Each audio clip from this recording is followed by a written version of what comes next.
In 10th place comes in Daishogun, Great Revolution. This is a harem fantasy show along with mecha. The story is set in the Edo period of Japan. In the late Edo period, Japan had experienced an unprecedented crisis by ships from foreign countries. But a giant robot called Onigami, which has existed since ancient time, dispelled the ships, and the exclusion of foreigners was accomplished. However, only a pure virgin of the shogun's lineage can use this robot. Our main character is a fearsome warrior who seeks out worthy opponents and defeats them. However, one day he finds about his untold past. The past that will change his future. Moreover, he has a disease where he cannot make any kind of physical contact with any women. But everything changes when an unfamiliar face comes out, and all of a sudden he finds out many potential partners.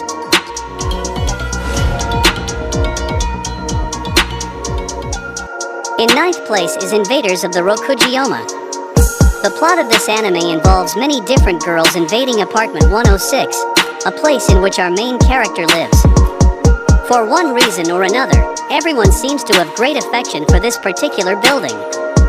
Thus, the characters are locked in a never-ending conflict against each other, always duking it out to see who can lay claim to the apartment. Truth be told, however, their resolve isn't that great. All of the girls end up befriending our main character and each other, and by the end of the anime, they all seem to live together in harmony. However, the best part about it are the characters. Each one of them are unique, and they were intentionally made to resemble various stereotypical anime character archetypes. In 8th place is Decapo.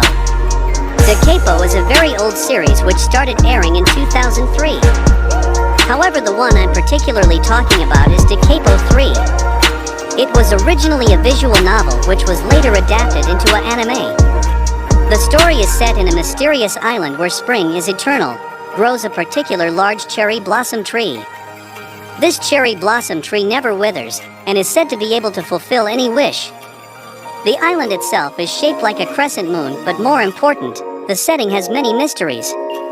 The series has a school life setting and stars the main male protagonist, Kiyotaka, along with many of his friends, which are unsurprisingly all girls. Not to mention they are all attracted towards our main character. In 7th place is Dragon Crisis. The story is about Ryoji, a seemingly normal high school boy whose life is suddenly thrown sideways by the return of his treasure-seeking cousin Eriko. She persuades him to join her on her latest venture, but things don't turn out the way she plans when instead of treasure, they find a girl in a suitcase. And just like the title suggests, that girl is a dragon. Her name is Rose and she is a young dragon, and thus still unable to change her form.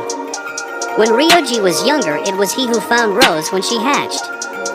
It is said by Eriko that it was love at first sight with Ryoji. Later, some of the dragons acknowledged Ryoji as Rose's fiancé due to misunderstanding the context of engage.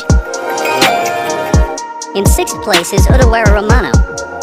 The story in this anime is somewhat simplistic at first, with a majority of the anime following a simple formula of battles while introducing new characters. One may find that the way the story unfolds in this show is quite repetitive. However, if you're a fan of war stories with occasionally comedic situations and intelligent strategies to undermine the enemy, you will most likely overlook the lack of variation.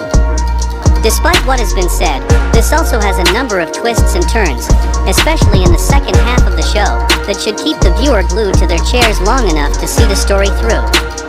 Odawara Romano manages to be one of those harem anime that anyone can possibly find enjoyable, even if they don't particularly like the concept of harems. In 5th place is Nanana's Buried Treasure. After being disowned and exiled by his family, high school student Jugo arrives on an island named Nanana. Nanana Island is a man-made island in the Pacific Ocean that holds everything necessary for the proper education and training of children. It was created by the Great Seven, a group of adventurers headed by Nanana, as a place for the young to chase their dreams. Upon moving into his new room, he discovers the ghost of Nanana, bound to the island after her unsolved murder 10 years ago. Nanana tells Jugo that, just before her death, she had items with unique and mysterious powers all across the island known as the Nanana Collection. In 4th place is Dog Days. Dog Days takes place in the world of Flanyard, an alternate Earth inhabited by beings who resemble humans, but also have the ears and tails of specific animals. The Republic of Biscotti, a union of dog-like citizens, has come under attack by the feline forces of the Galette Leo Knights. In an effort to save Biscotti, Princess Milhier summons a champion from another world in order to defend her people. That champion is Izumi, a normal junior high student from Earth. He then agrees to assist the country in their battle and joins the war. This might sound very serious, but in fact this series is very lighthearted and filled with comedy. It wasn't anything special, however it was something enjoyable, for the most part.